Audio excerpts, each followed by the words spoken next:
Halo guys, welcome to my YouTube channel. Kenalin gue Zarfan, lihat LinkedIn gue. Jadi gue adalah seorang senior software engineer di salah satu tech company di Indonesia. Dan gue juga sekarang co-founder dari Teman Beasiswa, sebuah startup di bidang pendidikan. Jadi kalau misalkan lu mau, contohnya mau latihan interview beasiswa, lu bisa pakai aplikasi gua. Sama misalkan lu punya esai yang mau butuh review dan review cepat, nah kita juga bikin sediain fitur untuk review esai pakai AI kayak gitu ya. Dan sebelumnya gue pernah jadi lead mobile engineer di Deal Jobs, sejuta cita. Terus ya bisa dicek di LinkedIn gue. Jadi gue udah kayak punya pengalaman beberapa tahun di dunia teknologi, terutama sebagai software engineer mulai dari mobile, backend dan juga front end. Jadi semuanya udah gue cobain dan sekarang jadi senior software engineer juga dan handle tiga tech stack tersebut. Nah, gue ngerasa di Indonesia ini jarang banget youtuber yang ngebahas AI tools untuk software engineer gitu ya, software engineer. Nah, kenapa? Padahal menurut gue di luar negeri ya, di Amerika itu atau di mana di Amerika dan di beberapa negara maju itu udah semua orang itu udah menggunakan AI tools untuk ngebantu mereka dalam mendevelop aplikasi. Dengan menggunakan AI tools akan jauh lebih cepat. Contohnya deh, kayak gue membuat teman beasiswa ini kayak dalam waktu 2 hari, 3 hari udah bisa selesai dengan menggunakan AI-nya segala macam integrasi karena menggunakan bantuan dari AI untuk ngebuat aplikasi AI ini. Jadi gue menggunakan AI untuk membuat AI. Atau enggak teman juang yang mana ini juga spin off dari aplikasi gue yang pertama teman beasiswa, cuman gue formatnya gue ganti dari beasiswa ke wawancara kerja. Dan ini juga gue buatnya itu juga cuma 2 sampai 3 hari doang dan udah bisa selesai gitu karena menggunakan AI. Kalau gua ngoding manual mungkin ini bisa berbulan-bulan kayak gitu. Ada juga produk gua lain sebenarnya namanya Nara AI. Nara AI. Jadi ini untuk kalau anak-anak SMP SMA mau nanya pelajaran bisa langsung pakai Nara AI aja untuk nanya-nanyain PR segala macam. Ini juga gue sendiri juga buatnya, dan relatif cepat untuk mengerjakan ini. Jadi semua tiga aplikasi ini gue buat secara mandiri tanpa ada coder lain, software engineer lain, dan gue dibantu dengan AI untuk membuatnya. Dan menurut gue AI tools ini akan semakin berkembang sampai tahap dimana orang-orang yang nggak pakai akan missing out gitu. Jadi gue ngerasa semua orang tuh harus pakai gitu. Semua orang harus pakai dan kemudian um, orang yang nggak pakai itu akan jadi missing out karena dan bakal terkalahkan sama orang-orang yang pakai ini. Dan gue udah pakai AI tools itu sejak 2 tahun lalu ya, dua setengah tahun lalu. Jadi gue udah punya experience kayak 2,5 tahun experience menggunakan AI tools untuk development gue. Mulai dari banyak banyak ya platformnya. Kayak contohnya tuh platformnya tuh kayak ada 3 tahap mungkin ya, ada 3 jenis yang gue bisa kategoriin.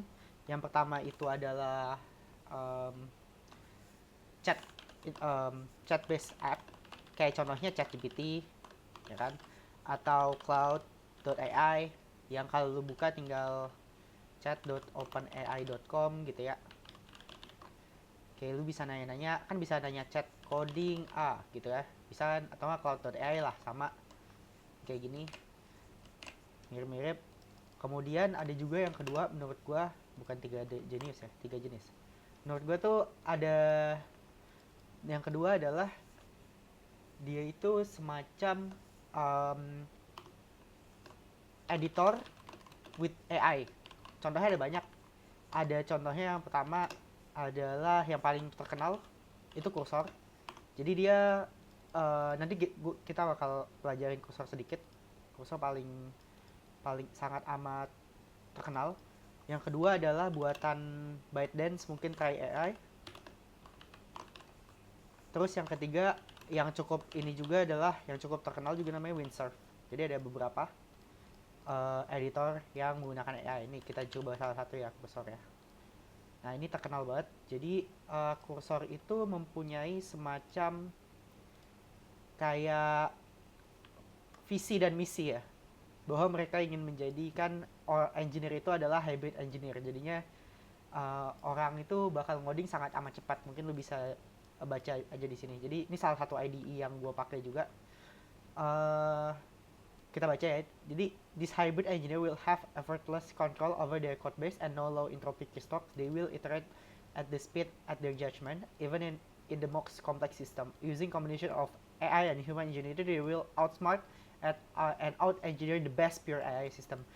Jadi dia nggak idealinya dia itu nggak mau nge-replace the whole code base itu pakai AI, tapi dia pengen human and AI collaborations kayak gitu. Itu Cursor. Dan pada dasarnya Try AI dan Windsurf juga melakukan hal yang sama. Jadi dia inginnya tuh ada collaboration antara human sama human coder, software engineer coder, dan juga dengan manusia gitu. Human coder dan juga AI-nya. Jadi berkolaborasi. Windsurf juga sama, tapi ini beda produk aja. Cuman selama ini gue pakai, gue paling nyaman menggunakan Cursor karena banyak keystrokes ataupun shortcut yang benar-benar gue sangat suka, dan ya pokoknya gue suka Cursor lah. Kemudian ya, dan yang ketiga, ini kan ada 3 jenis. Ada chat based app kayak ChatGPT, Cloud AI, yang mana lu bisa prompting. Terus ada editor sama AI, editor plus AI super powered gitu ya. Terus yang ketiga adalah dia nggak cuma editor, tapi dia full stack app builder. Ya, jadi kayak contohnya tuh apa aja? Contohnya adalah lovable.dev. Jadi lovable.dev itu lu bisa misalkan mau minta apa, nanti langsung dijawab sama dia gitu. Kayak contohnya buat kita lihat ya, mana yang udah dibuat sama dia ya? Launch kali. Oke, contohnya apa ya? Coba kita lihat project-projectnya. Jadi lu tinggal nulis mau buat apa, nanti langsung dikerjain sama dia kayak gitu sih. Lovable.dev, coba sebentar. Terus ada juga namanya v0.dev kalau nggak salah. Coba kita cek v0.dev ya, by Persal kayak gini. Jadi dia bisa buat macam-macam nih. Contohnya nih, ada orang buat apa ya? Ini contohnya Viditals. Nah, dia buat ini full tanpa coding. Gokil. Coba kita lihat. Ini beneran bekerja ya? Oh iya, bekerja. Coba kita buka. Oh, sign up dulu ya. Terus nanti langsung masuk. Coba gue mungkin agak demoin lovable.dev dulu ya. Sebentar ya. Gue mau login dulu. Hanya Google. Jadi ya, gue udah pakai login email pribadi gue. Jadi contohnya kita mau buat apa deh? Mau buat build me an app for ya gampang lah. Build me a very polished and modern task management apps. Dah, kita klik. Dah, nanti dia bakal langsung ngoding. Kita tunggu. Sambil nunggu gue jelasin yang lain. Full stack app builder itu nggak cuma ini doang, tapi ada lagi kayak contohnya Replit Agent. Juga mereka ngelakuin hal yang sama. Kalau tahu Replit itu semacam hosting services, cuman mereka juga mempunyai Replit Agent yang mana mirip-mirip dengan lovable.dev tadi. Yang mana lu tinggal prompting, nanti dia bakal ngoding dan buat aplikasinya, terus langsung keluar hasilnya kayak gitu. Replit Agent. Terus apa lagi ya? Ada lagi yang open source, bolt.new. Nah, amazingnya bolt.new, dia open source. Jadi kalau lihat bolt.new, ini juga mirip-mirip nih. Jadi dia bisa bikin aplikasi tanpa kita ngoding juga. Contohnya ya,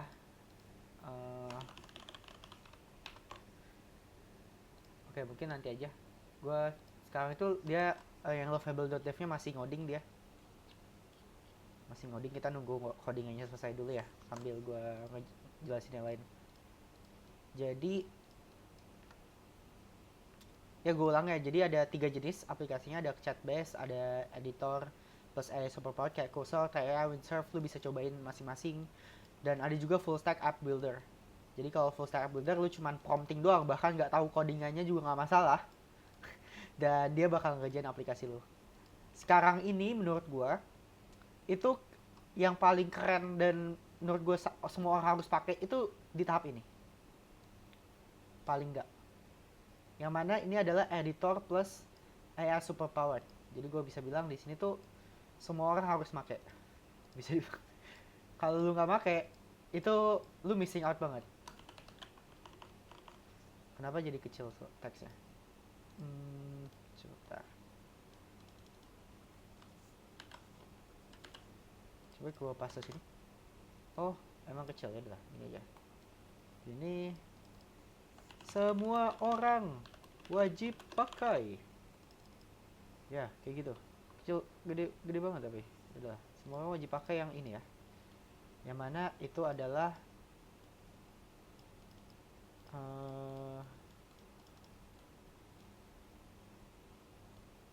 editor plus AI superpower. Coba gua ganti ini ya biar asik. Oke. Kenapa kursornya ke sini? Nah, kursornya ke sini dong. Nah, semua harus pakai kayak gitu. Ini ganti. Oh. Oke, kayak gini. Jadi semua orang harus pakai yang editor plus AI superpower. Ketahuan banget gue nggak jarang pakai sekali draw. Oke. Bisa gue nggak jarang pakai ini sih. Tapi ya udah, biar jelasnya gampang gue pakai ini jadi. Oke. Nah, oke, di video ini mungkin itu dulu introduction kayak. Jadi video ini gak jelas banget. Tapi video ini tuh introduction yang gue mau buat mainkan argumen bahwa AI tools untuk software engineer itu wajib gitu. Wajib hukumnya. Karena ini lu bisa lebih efisien dalam bekerja, lu bisa deploy sesuatu jauh lebih cepat. Misalkan lu butuh 1 minggu jadi cuma 1 hari, dan lu nggak perlu ngerjain hal-hal yang lu nggak suka gitu. Mungkin gue bakalan maksudnya nggak suka tuh kayak lu nggak perlu ngerjain hal-hal yang menjadi rutinitas kayak buat unit test dan lain-lain. Itu tuh nggak perlu karena kan AI bisa ngebuatnya. Jadi yang repetitif itu bisa dikerjakan oleh AI, yang engineer itu untuk yang problem-problem susahnya. Jadi gue mandang nomor 2 itu tuh bener, menurut gue yang nomor 2 itu sangat penting karena ini bisa ini mungkin gue kasih tahu kenapa menurut gue nomor 2 itu penting ya dan semua orang wajib pakai. Karena ini itu oke, Excel. Coba gue gedein dulu ya guys, bentar. Nah ini argumennya. Kenapa editor plus AI superpower itu penting? Karena ini AI bisa buat repetitive task. Terus AI jago di boilerplate. Ya. Terus juga AI jago untuk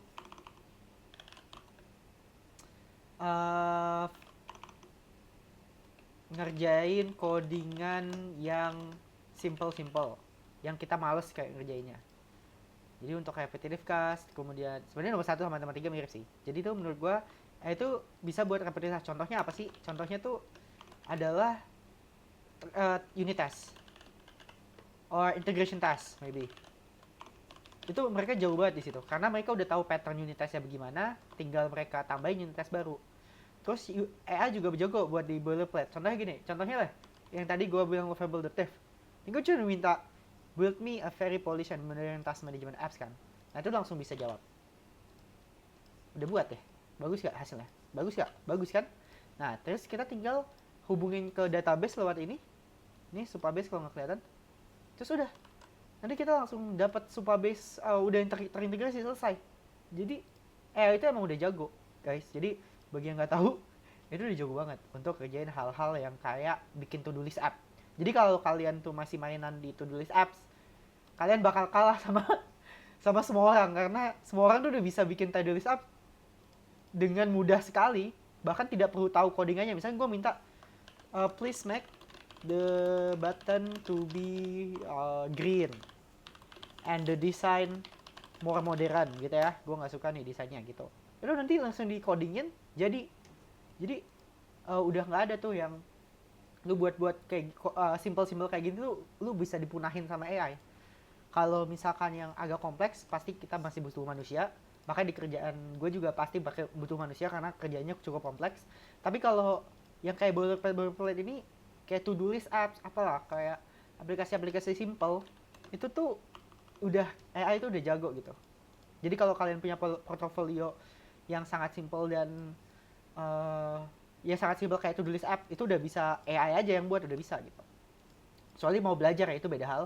Tapi kalau dan emang harus tahu caranya. Tapi kalau untuk kayak di production atau kalian mau bikin bisnis, better nggak usah ngerjain dari awal sih. Kalau mau cepet-cepet. Dan karena waktunya juga waktu adalah uang, jadi ya sebisa mungkin kita ingin meredus waktu kita untuk hal-hal yang penting aja gitu. Nah ini buktinya yang tadi gue bilang udah berubah nih warna hijau nih. Ya kayak gitu. Dan AI jago untuk ngerjain codingan yang simple. Oke, ini mungkin mirip sama nomor 2, jadi gue hapus dulu. Mungkin ini dulu deh. Jadi AI itu bisa buat yang competitive fast, AI juga jago di boilerplate. Contohnya yang tadi gue jelasin. Nah, mungkin video ini gini dulu. Terima kasih ya udah kalau ditonton. Gue nggak tahu, gue cuma mau sharing aja. Ya nextnya gue bakalan ngejelasin gimana caranya gue ngerjainnya tuh pakai editor ini nomor 2. Gue akan lebih elaborate terkait yang poin 2. Oke, terima kasih guys. Bye bye. Oke, tadi gue mau lanjutin sedikit videonya. Jadi tadi gue udah closing tapi kayak ada satu hal. Ini kenapa gue ngerasa nomor 2 doang, baru nomor 2 dan nomor 3 belum sampai sana gitu. Belum jadi kalau lu contohnya tolong dong, misalnya kita bilang kayak tolong buatin facebook.com gitu ya. AI itu belum bisa sampai sini. Once dia udah reach suatu kompleksitas tertentu yang mana kayak Facebook atau kayak Instagram gitu. Instagram ini kompleks banget tuh aplikasinya. Once dia udah kompleksitasnya naik ya, kompleksitas tinggi, itu nanti AI itu tends to hallucinate. Right. Jadi semakin kompleks codingannya, AI itu akan kebingungan. Dia tuh kalau mau nambahin sesuatu tuh gimana caranya. Mereka tuh tends to hallucinate. Makanya untuk sekarang engineer tuh oke banget untuk menggunakan AI superpower. Tapi yang nomor 3 gue belum begitu bisa saranin karena dan ini adalah isu yang hampir semua startup kayak Lovable Dev, Vizro Dev, Rapid Agent, Bolt.new really want to tackle, yaitu adalah membuat AI itu ketika nambahin fitur baru mereka less hallucinating ya. Jadi AI itu belum mungkin dalam waktu 1 tahun, 2 tahun, 3 tahun lagi bisa dan lancar sekali menggunakan aplikasi-aplikasi ini. Tapi kalau sekarang kalau mau buat produk, kalau menurut gue better lu belajar codingan juga. Jadi nggak bisa cuman pakai aplikasi 4 ini doang kayak gitu. Jadi ini makanya gue ngerasa, makanya nama YouTube gue itu coding with AI kan, bukan kayak buat sesuatu pakai AI from scratch. Nggak, lu harus tahu dasar-dasar codingannya dulu. Dah, kayak gitu. Jadi ini belum akhir dari videonya. Thank you guys, bye bye.